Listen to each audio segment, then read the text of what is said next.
एक राजा जिनका सर कटने के बाद धड़ एक हफ्ते तक लड़ता रहा। 15वीं सदी का समय डलमऊ क्षेत्र के राजा डालदेव पासी थे।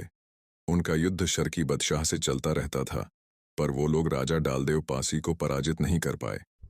फिर छल से हराने की रणनीति बनाई। शत्रु को ये बात पता लग गया कि होली के दिन राजा के आधे से ज्यादा सैनिक छुट्टी पर होते हैं और किले के लोग होली में मदहोश होते हैं। शर्की ने इस बात का फायदा उठाया। शत्रु ने हमला कर दिया।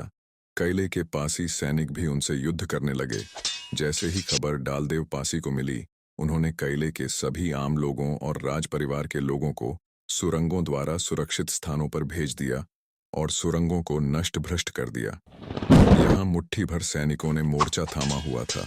सभी को सुरक्षित स्थानों पर भेजकर राजा जी भी घोड़े पर सवार होकर रणभूमि में शत्रु से युद्ध करने लगे। राजा डालदेव पासी पर पीछे से सर पर वार किया गया।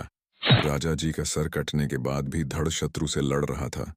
वो भी सिर्फ शत्रु सैनिकों से युद्ध कर रहे थे, मानो जैसे उनका सर शरीर से अलग हुआ था, पर आत्मा उनके धड़ में थी और शत्रु से लड़ रही थी, जिसको देखकर शत्रु भयभीत हो गए।